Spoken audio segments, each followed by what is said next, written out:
What would you do if your mother-in-law put $22 million on your hospital bed and asked you to trade away your newborn twins?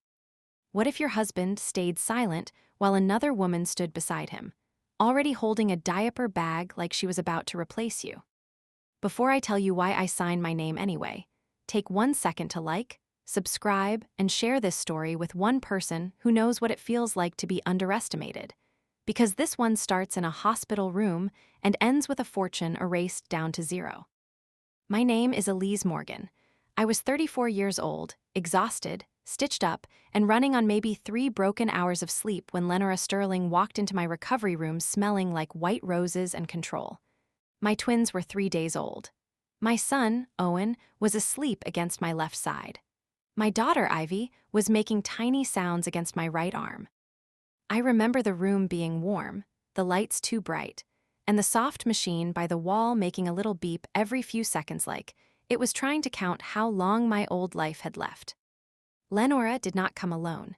She never did anything alone unless she was sure she had already won. Behind her was my husband, Adrian, looking pale and weak in a navy sweater I had bought him the previous winter.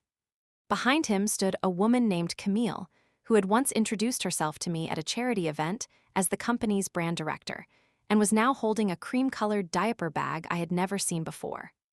The fourth person in the room was Martin Greeley, the Sterling family attorney, carrying a leather folder so neatly arranged it might as well have been a weapon. That was the moment I understood something I had only suspected before. They had planned this.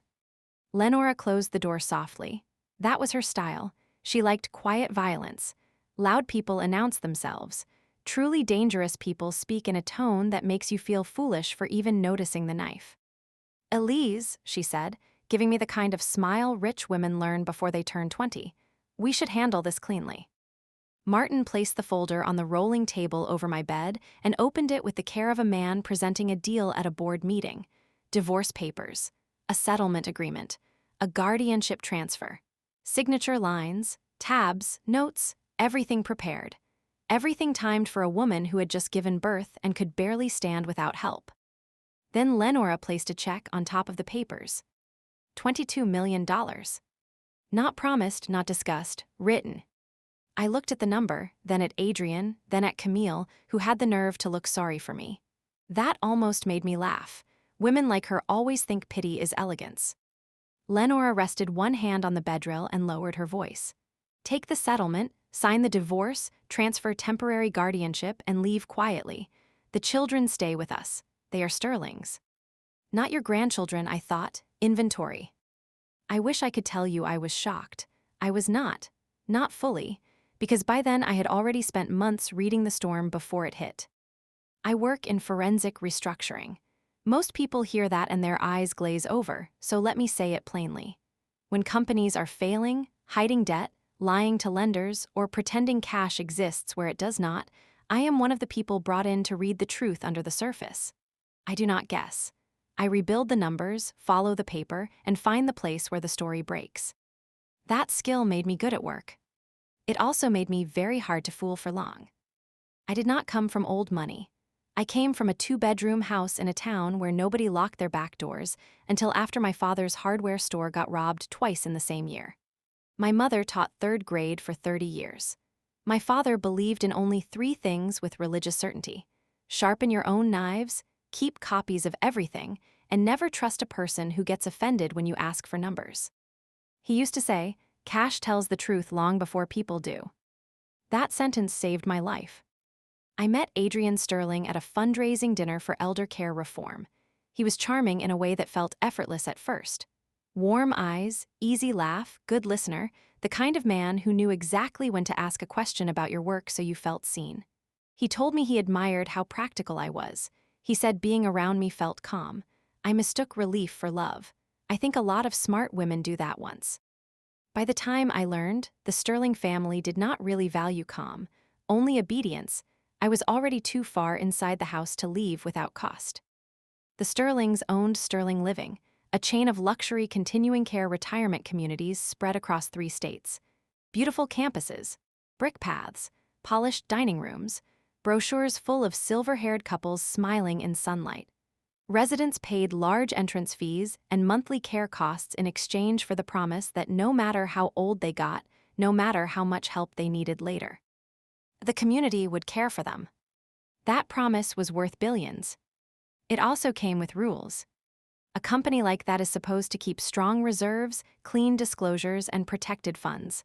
Families trust it with their last homes, their savings, their dignity. If the numbers underneath are false, the damage is not abstract.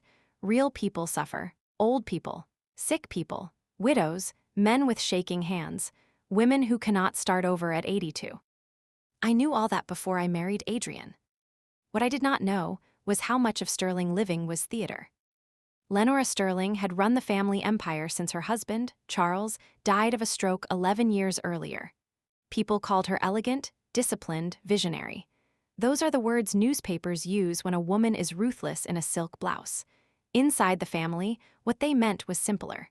Nothing moved unless Lenora allowed it. The first time I visited the Sterling estate after Adrian and I got engaged, she kissed the air beside my cheek and asked me, "Do you intend to keep working?" Not because she cared about my career, because she was measuring how much of me would kneel. I smiled and said yes. Her smile changed by less than an inch, but I saw it. I should have taken that inch more seriously.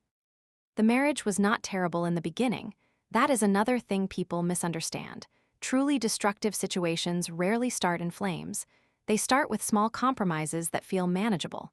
Adrian forgot things. He leaned on me too much. He let his mother speak for him in ways I found embarrassing, then later apologized in private and blamed stress. He wanted peace. He always wanted peace. What he really wanted was for other people to absorb the cost of it. The first year, I thought we were adjusting. The second year, I thought he was weak. The third year, I understood weakness can be as dangerous as cruelty when it always bends toward the most powerful person in the room. When I got pregnant, Lenora transformed. Suddenly she called me more, asked about vitamins, sent flowers, sent specialists, sent a nursery consultant I did not request. She started saying our babies in a tone that made something cold move through me.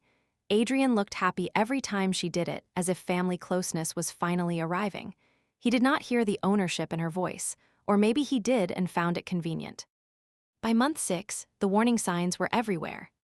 Adrian started staying late at the office, then later. Then entire weekends disappeared into capital planning sessions that somehow required cologne but no laptop charger.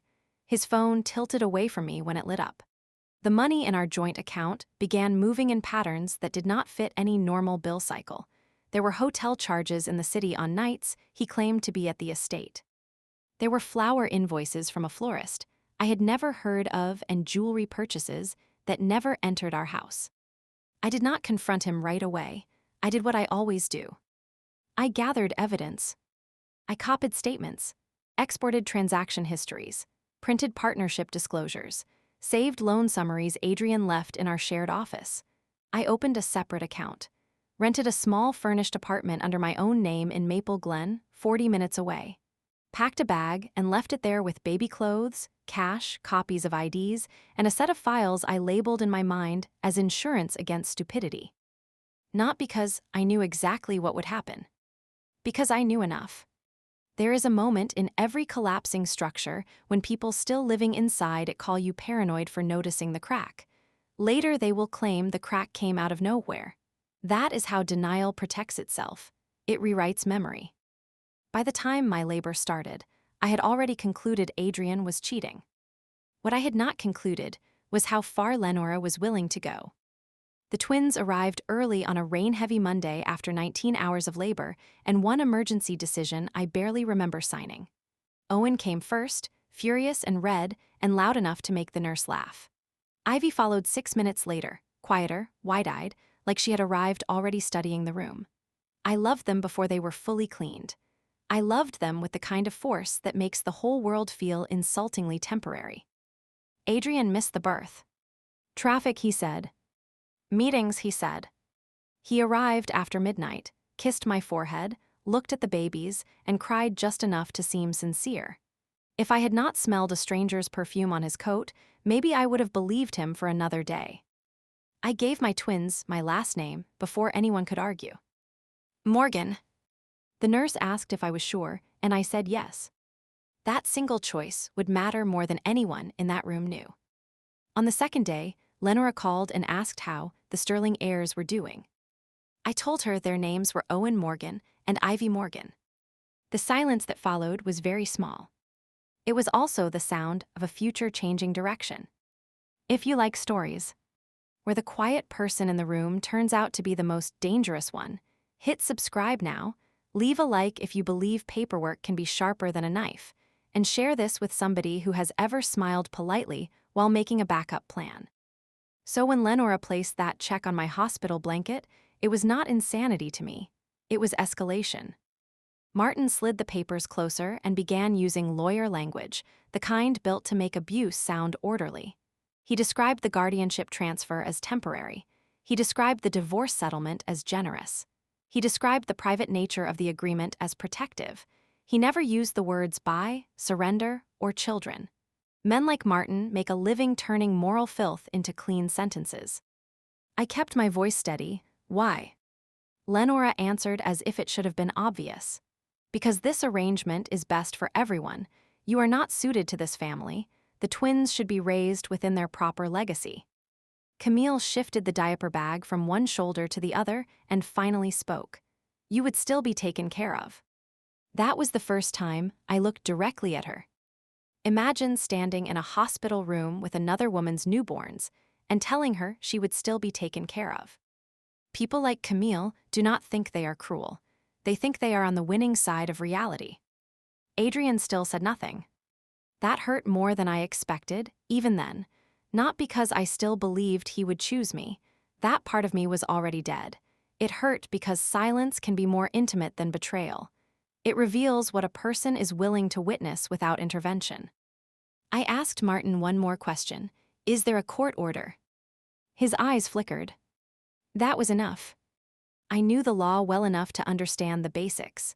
No private contract in a hospital room could permanently strip me of my children. Not without judicial review. Not without process. Not without time and scrutiny and a judge who would take one look at the conditions and feel sick. What they had brought me was pressure, not authority. And pressure can be used both ways. I let my hands shake a little. That part was not hard. I had just given birth. I was in pain. I was furious. But under the anger, my thoughts turned crystal clear. If I refused outright, they would begin a long war immediately. Emergency motions, custody claims, fitness evaluations, private investigators, smears, endless spending. Their strategy depended on speed, exhaustion, and my weakness. If I appeared to accept, I bought time. Time is worth more than outrage when you are planning survival. So I picked up the pen. Lenora relaxed. I saw it happen. Her shoulders dropped barely at all. Martin stopped holding his breath. Adrian looked like a man who had been told the crashing plane might still land. Camille's pity turned into relief. They had all mistaken submission for defeat. I signed the divorce papers. I signed the transfer. Then I set the pen down, shifted my son higher against my chest, reached for my daughter and said, I need rest now. Martin started gathering the papers. Lenora nodded once, satisfied, and told me the funds would be wired before morning.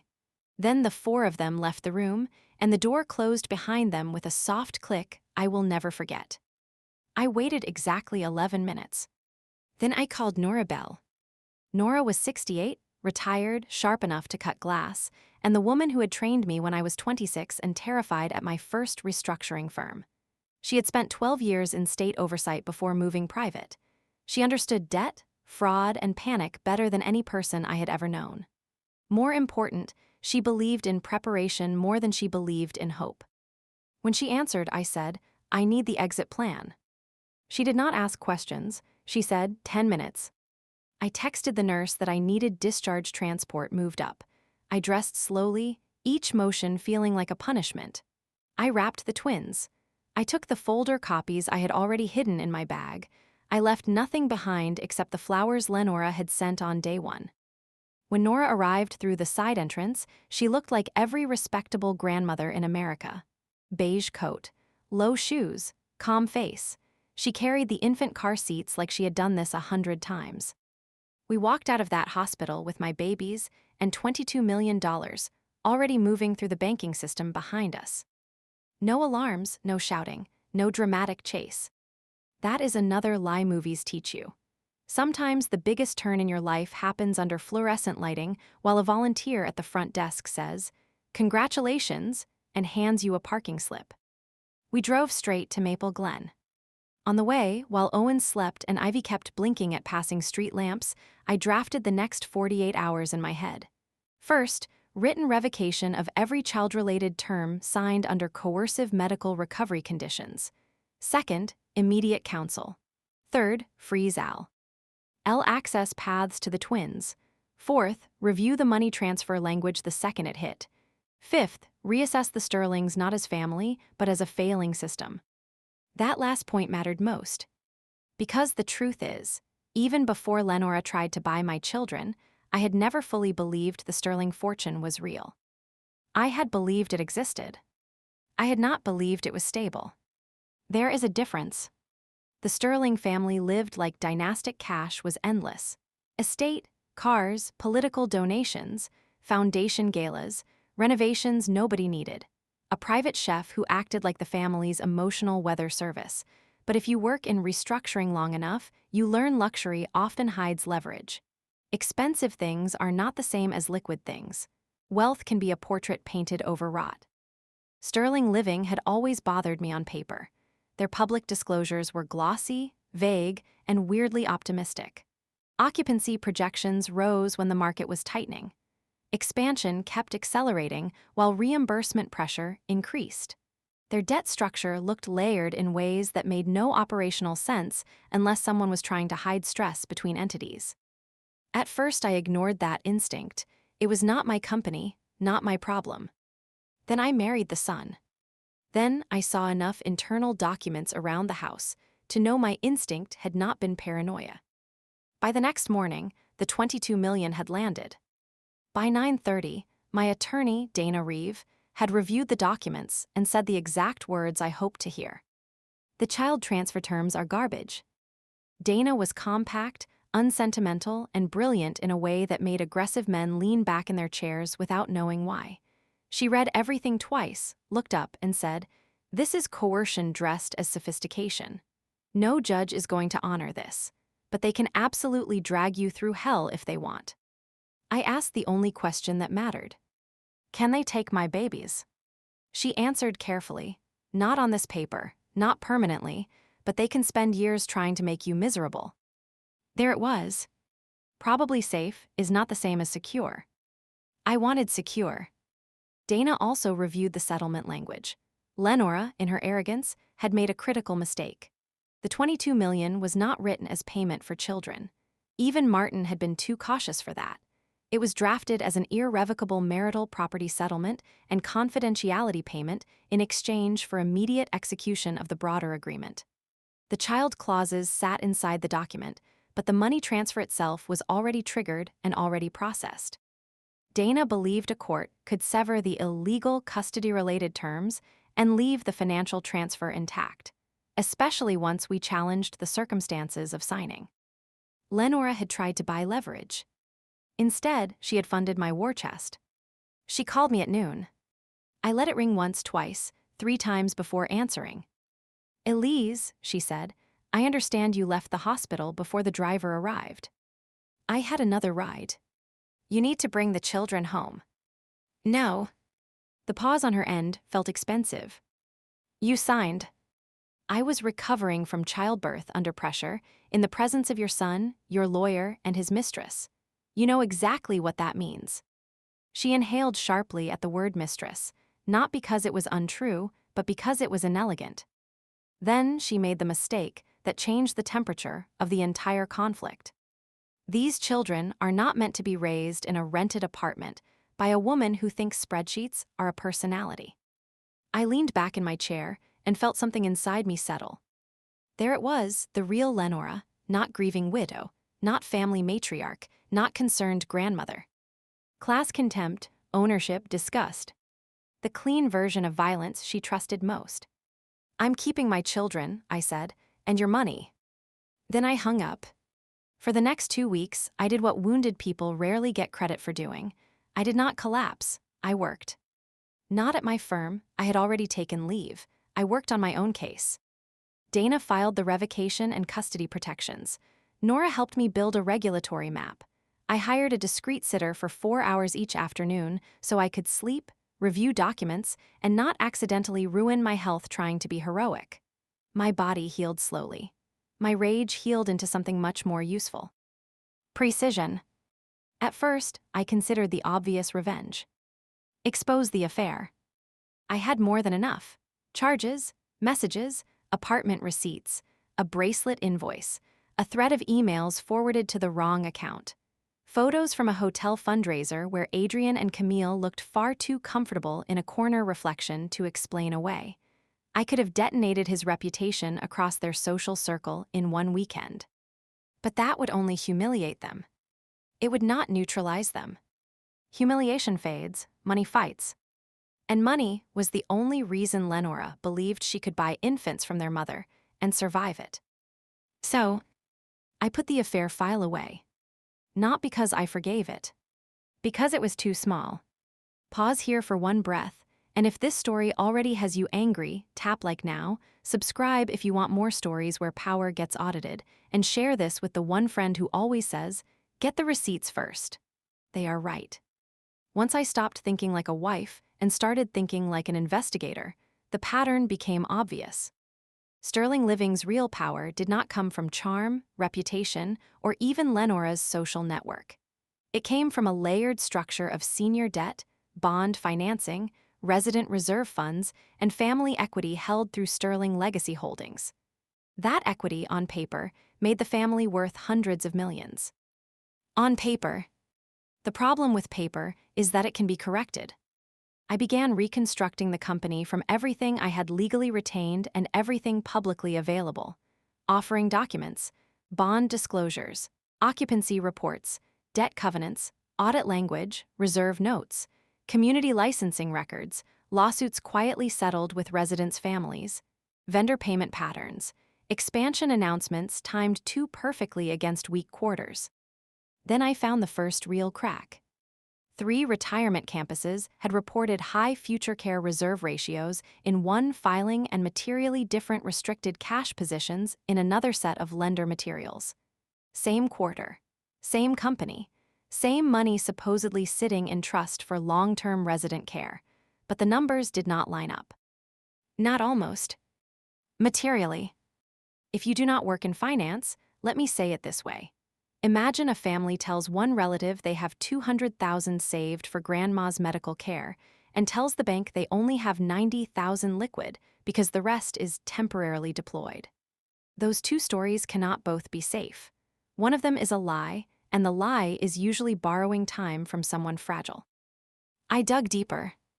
The deeper I went, the uglier it got. Sterling Living had been moving resident reserve money through related entities and short-term, intercompany support loans to keep expansion projects afloat and debt ratios pretty. They were dressing operating weakness as timing. They were using promised care money to support image, growth, and family control. I did not know yet whether the structure was criminal, reckless, or both. I did know it was unstable. Then I found Adrian's handwriting. Months earlier, before the twins were born, I had copied a stack of documents from our home office after noticing he kept locking drawers he used to leave open. Most of it had been useless, but tucked inside one folder was a covenant forecast worksheet prepared for a lender review. 2 columns. One labeled reported liquidity. One labeled adjusted liquidity. The adjusted number was catastrophic. At the bottom, in Adrian's neat writing, were the words, "Need bridge from resident reserve side until Q4 asset sale closes." Need bridge from resident reserve side. Even now, remembering that line makes my jaw tight. It was not a misunderstanding. It was not sloppiness. It was intent. A bridge means you know there is a gap. Resident reserve side means you know whose money is plugging it. I did not send it anywhere yet. A single document is not a finished case. It is a direction. What I needed was something stronger than outrage and harder to discredit than a private copy. I needed a full external reconstruction. That part took 5 weeks. 5 weeks of feeding twins, sleeping in fragments, reviewing documents at 3 in the morning, pumping milk with one hand while highlighting covenant language with the other, drinking coffee that tasted like metal, and forcing my mind to stay cold while my life was anything but. Nora came 3 afternoons a week. Dana called almost daily. My sister Mia flew in for a weekend and stood in my kitchen crying when she realized how close the hospital deal had come to becoming a long legal trap. Then she stopped crying, held Ivy, and said, "Tell me how to help." Good people do not always know what to say, but when it matters, they offer their hands anyway. I built the model from the ground up. Campus by campus. Cash in. Care obligations out. Restricted funds versus deployed funds. Debt service timing. Entrance fee liabilities. Deferred maintenance hidden as CapEx deferrals. Projected occupancy compared against local demographic reality. Interest rate exposure. Cross-default language. Intercompany guarantees. The result was cleaner than I expected and far worse. Sterling Living was not rich. Sterling Living was balanced on a false valuation, underfunded reserve obligations, and debt covenants so tight they only held as long as no one forced a unified view of the whole structure. Lenora's fortune existed because the market, the board, the lenders, and the residents were all looking at different slices of the same lie. Once combined, the lie went negative. Not weak. Negative. As in, if the reserve obligations we. Ray honored the hidden transfers reversed, and the debt marked honestly, the family equity did not shrink. It disappeared. That was when the title of this story began to live in my head. I can still see the spreadsheet on my screen. Dark room, desk lamp. Owen and Ivy asleep in bassinets behind me, one formula refreshing. Then the final cell turning from a shaky positive number into red parentheses. Sterling family equity, 0. Actually below 0. But 0 was cleaner. 0 was human. 0 was the sound of Lenora Sterling no longer being able to use money as a weapon. I did not celebrate. I sat there and thought about the residents. That is the part of the story that changed me. Up until then, I was still moving from personal injury. Betrayal, humiliation, maternal fear. Those are strong fuels, but they burn hot and badly. When I realized resident care reserves had been treated like a private family float, the story widened. This was no longer just about me. Somewhere in those communities were people who had sold homes, emptied savings, and trusted Sterling Living to protect them when age made independence impossible. People who would never meet Lenora. People she was willing to risk anyway. There is something clarifying about discovering that your enemy does not merely hurt you. They hurt anybody weaker than themselves and call it management. From that moment on, my anger became clean. I contacted the State Continuing Care Oversight Office through counsel and requested a protected meeting. Dana insisted on careful procedure. Nora helped me package my findings with every source traceable. No stolen theatrics. No anonymous leak. No emotional accusations. Just a documented financial reconstruction, identified assumptions, supporting exhibits, and a professional statement of concern from someone qualified to understand what she was seeing. Before we filed, Adrian showed up. It was raining. Of course it was. Men like him always appear in the weather they think flatters regret. He came alone to the Maple Glen apartment carrying takeout from my favorite Thai place, as if memory could still open doors. I did not let him inside. We stood beneath the small covered entry while water ran off the roof in sharp lines. He looked wrecked, unshaven, hollow-eyed, softer somehow, like fear had finally reached the center of him. "I miss them," he said first. "Not I'm sorry. Not I was wrong. I miss them." "They're not furniture you misplaced," I said. He flinched, good. Then he tried the second version of himself, the pleading husband. He blamed Lenora. Said the hospital plan had spun out of control. Said he thought it was temporary. Said Camille meant nothing. Said he had been under pressure from the board, from the debt, from expectations he never asked for. He even cried a little, which would have been more convincing if I had not seen him perform vulnerability before whenever consequences arrived. Then came the offer. "There can be more money, Elise." That line told me everything. Not more honesty, Not more fatherhood. More money. I asked him a question I already knew the answer to. What are you really afraid I found? He went still. That was all I needed. He did not say custody. He did not say the twins. He did not even say divorce. He said, finally, you don't understand how complicated this is. Which, in my profession, is confession. I smiled without warmth. That must be terrifying for you. He left the food on the step. I threw it away. A few days later, Lenora requested a meeting. Not through Dana, directly. A private dining room at the Blackstone Club. Noon, no lawyers. I almost declined, but Nora told me to go. Predators talk most when they think they still outrank the danger. So I went. Lenora wore cream. Of course she did. Women like her think pale colors signal purity instead of confidence in dry cleaning.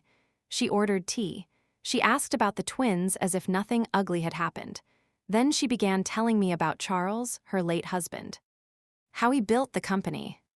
How he came from nothing. How every brick, every campus, every scholarship wing carried his sacrifice. It was almost convincing. For a moment, I saw the younger Lenora beneath the steel. A woman who had loved a builder and refused to accept that his work could fail. Then she told the truth by accident. The market turned against us years ago, she said. We did what was necessary to protect what your father-in-law created. Necessary. That word is the perfume of ethical collapse.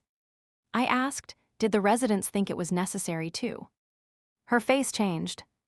Not much. Enough. She set down her cup and said, do not make the mistake of acting moral while enjoying sterling money. There it was. She really believed the 22 million contaminated me into silence. I leaned forward. You offered me that money because you thought I was tired enough to surrender my children. I kept the only part of your offer that was legal. That was not corruption. That was tuition. She stared at me. Then she gave up the widow act and became herself again. The children belong to this family, she said. And if you continue what you are doing, you will destroy more than us. No, I said, I'll reveal more than you. She left without finishing her tea. At word number 3,000 or so, this is the part where I ask you for a different kind of support. If you have ever watched someone powerful mistake silence for weakness, like this video, subscribe for more, and share it with the person in your life who always says, let them keep talking. That advice is worth gold. The filing went in on a Thursday. No spectacle, no cameras, no social post, no anonymous source nonsense. Just a report, exhibits, credentials, and a request for urgent review. Then I waited. Waiting is where most revenge stories lie to you. They make it sound thrilling. It is not. It is laundry, feeding schedules, legal calls, checking your email too often, wondering whether you missed something, wondering whether the system is as fragile as you fear, wondering whether rich people truly do live above consequence. For 12 days, nothing visible happened. Then the state sent formal information, requests to Sterling Living. Then the bond trustee requested clarification on restricted reserve transfers. Then a major lender paused a pending credit extension. Then 2 board members quietly resigned. That is how collapse begins in the real world, not with a boom, with professionals becoming unavailable. Camille called Adrian 43 times in one weekend. I know because he began leaving voicemails asking me if I had spoken to anyone. I had not. I did not need to. His panic was doing public relations for me. On day 19, the Oversight Office scheduled emergency interviews and requested internal Treasury records. On day 22, Dana called and said, they found enough to keep digging. I sat down on the kitchen floor after that call and cried so hard Ivy woke up. Not because I was sad, because tension leaving the body can feel a lot like grief. The next month moved fast. Sterling Living's auditors widened their review. Local business reporters caught wind of liquidity questions. Residents, families started asking sharper questions at community meetings. One campus delayed a planned renovation. Another announced temporary administrative adjustments, which is corporate language for somebody important is suddenly reading our books. Lenora stopped calling me. Martin started calling Dana constantly. Adrian disappeared from public events. Then Camille vanished. Apparently, once the magazines stopped calling and the whispers turned from glamour to regulatory exposure, she discovered a prior commitment in another state. I would love to tell you I was above enjoying that detail. I was not. There is a particular kind of justice in watching a woman who helped carry a diaper bag into your hospital room run at the first scent of real consequence. Still, none of that was the ending. It was only weather. The ending arrived through a clause. Buried in a stack of financing agreements was a cross-default provision tied to protected reserve compliance across multiple campuses. If one material breach triggered formal state intervention and the reserve transfers were deemed improper, lenders could revalue the holding structure, freeze distributions, and force a full covenant recalculation.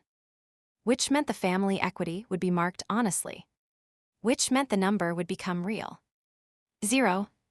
That recalculation happened 3 weeks before Sterling Living's annual Founders' Day event, a glossy celebration Lenora loved because it let her play benevolent queen in front of donors, residents, and local press. Despite everything, she refused to cancel it. Vanity is not just a sin, it is often a strategic weakness. The event was held on the main campus lawn under white tents with gold trim. Residents sat at round tables with little flower arrangements. There was a string quartet. Staff in dark uniforms carried iced tea and sparkling water. A banner with Charles Sterling's face smiled down over the stage. The whole thing was designed to say continuity, safety, heritage. A lie in linen. Dana told me I did not need to attend. Nora told me I absolutely should. Be there, she said, not to speak, to witness. So I arranged care for the twins, wore a simple dark green dress, tied my hair back, and drove to the campus where Lenora had once shown me the future like it was a gift. When I arrived, a few heads turned. Word had traveled enough for people to recognize me, though nobody approached at first. Lenora saw me from across the tent and gave me a tiny smile that carried the last remains of denial. She really thought presence was power. The event began at noon. Board introductions, donor acknowledgments, resident choir, applause. Then Lenora took the stage. She spoke beautifully, I will give her that. Some people are gifted at making. Wrought sound noble. She talked about legacy, trust, commitment, and family stewardship. She thanked residents for believing in the Sterling promise. She thanked the staff for devotion. She thanked her son Adrian, who looked like a man attending his own sentencing but still nodded on cue. Then the side entrance opened. 4 people walked in together. A state oversight director, 2 financial examiners, 1 attorney from the bond trustee's office. That is the thing about real authority. It does not need to raise its voice. The air changed before the sound did. Conversations stopped table by table. The quartet actually kept playing for another 3 seconds before realizing nobody was listening. Lenora kept one hand on the podium and finished half a sentence before the director reached the stage and handed her a folder. He did not whisper. He spoke into the event microphone because procedure required clarity. Mrs. Sterling, effective immediately, Sterling Living and its parent holding structures are subject to supervisory control pending emergency reserve and covenant proceedings. All equity distributions are suspended. Material valuation adjustments are being imposed. A temporary operating monitor will be installed. You could feel the room trying to understand the words one piece at a time. Suspended. Adjustments. Control. Monitor. Lenora stared at the folder. Then she looked up at the crowd and said, "This is a misunderstanding." That would have sounded stronger if Adrian had not gone visibly gray beside her. The bond trustee attorney stepped forward next and, in language much colder than outrage, explained that due to reserve irregularities, intercompany transfer issues, and covenant breaches under review, the family holding entity's equity value had been recalculated pending enforcement action. One reporter near the aisle asked, "To what?" The attorney answered without theater. "At present, effectively 0. There are moments when rich people finally hear the one word they spent their entire lives assuming could never apply to them. 0 was not just a number then. It was a social earthquake. A resident at my table whispered, "My God." Another woman gripped her husband's wrist so tightly the skin around her knuckles went white. Lenora did not go quiet, she shattered. She pointed straight at me across the tent. "This is her," she said into the microphone, voice cracking sharp and high. "This is my son's wife, this vindictive little." She stopped herself half a second too late. Everyone had heard enough. The oversight director did not even look at me. He was busy doing the real work of consequence. Staff were already being redirected. The examiners were speaking to the campus finance officer. Someone escorted Adrian offstage. Reporters began moving like birds. And still Lenora kept looking at me, as if I were the disaster instead of the witness. I stood, not because I planned to speak. Because a woman in the front row, maybe 80, with a cane resting against her chair, turned around and asked the room the only question that mattered. Is our care safe? Everything in me aligned at once. I walked forward slowly until I stood beside the stage but not on it. I looked at the oversight director first. He gave one small nod, permission enough. Then I answered the woman. "Yes," I said, "that is why they're here." Every face under that tent turned toward me. I kept my voice simple. The review is happening because protected money appears to have been used in ways it should not have been. State supervision is meant to keep care operating, preserve resident services, and stop further damage while the books are corrected. The point of intervention is protection. The woman with the cane looked terrified, so did several others, so I kept going. Your care contracts matter. The staff caring for you matter.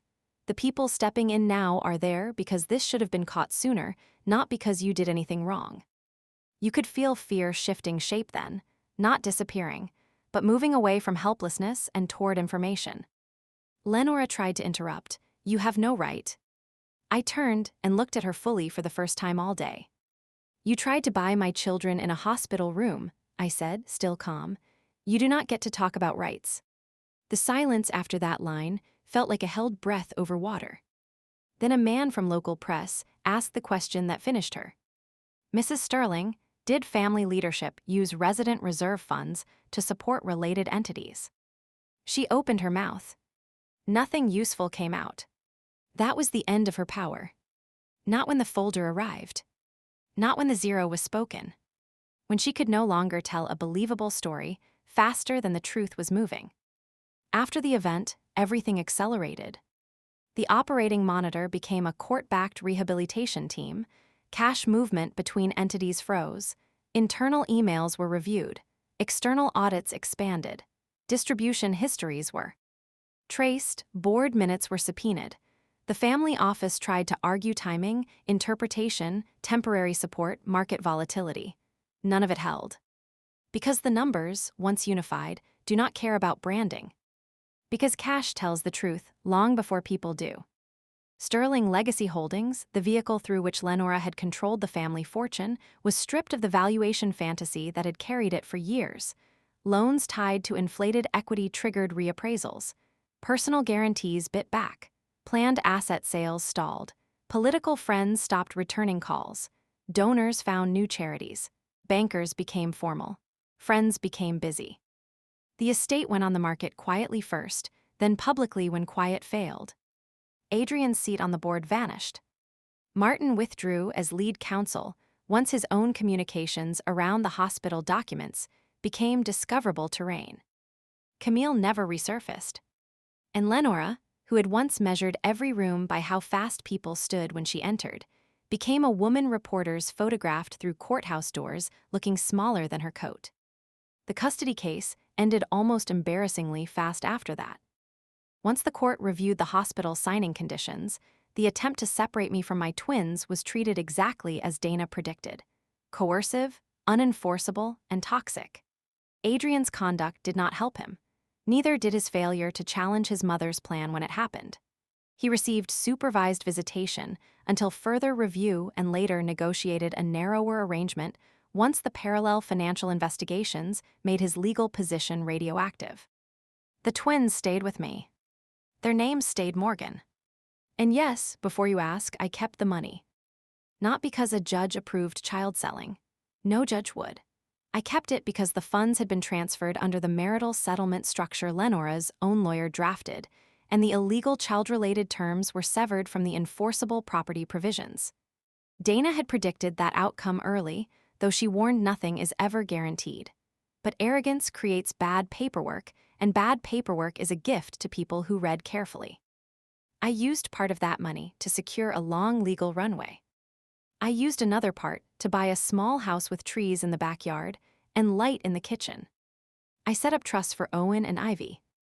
And because life has a dark sense of humor, I later joined the advisory team assisting the rehabilitation process for resident protections once conflicts were screened and cleared. Not to help the Sterlings, to help the residents and staff survive the correction. People ask whether that felt like revenge. No. Revenge was only the doorway. What I felt, sitting in those meetings, was relief that the people Lenora had treated like background assets were finally centered in the process. Care budgets stabilized. Staff retention plans were funded. Resident communications became honest. Painful, yes, but honest. Some campuses were sold. Some were restructured. Some promises had to be renegotiated. But real numbers replaced fantasy, and real planning replaced family vanity. That matters more than spectacle ever will. If you are still with me this far, subscribe before the ending lands, like the video if you believe truth is strongest when it stays calm, and share it with someone who needs the reminder that being quiet does not mean being powerless. A year later, I saw Lenora one last time. Not in court.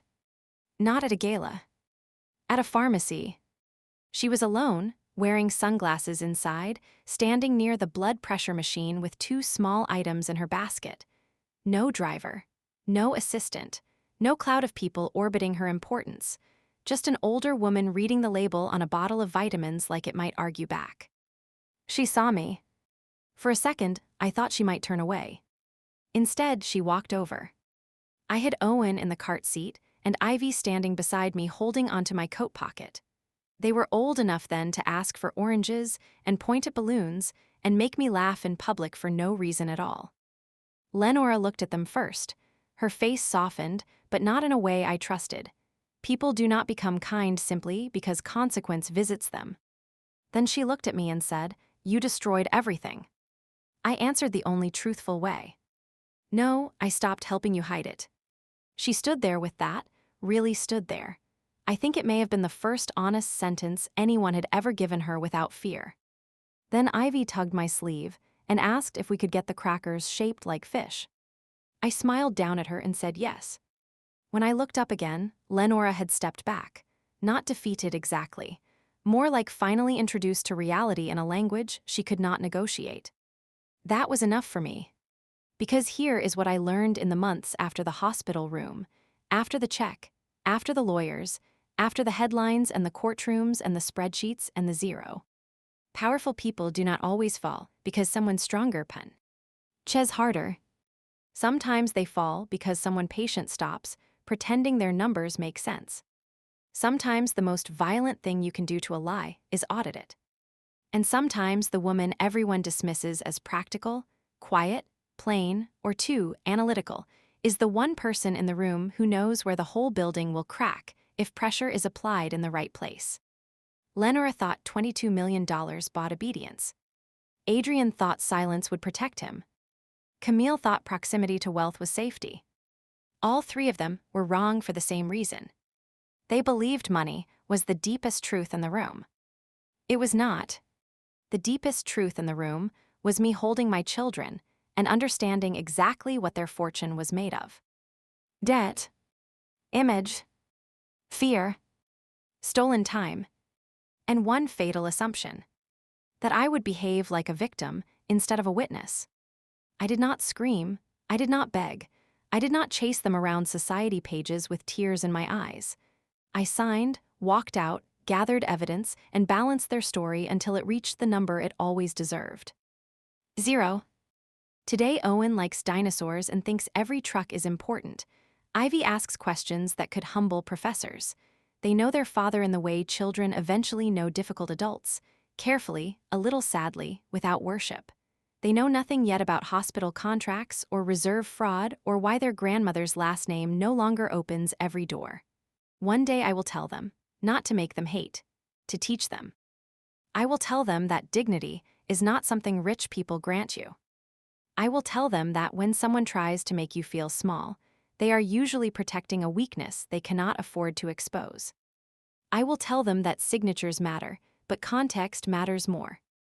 I will tell them that love without courage is just dependence wearing a softer face.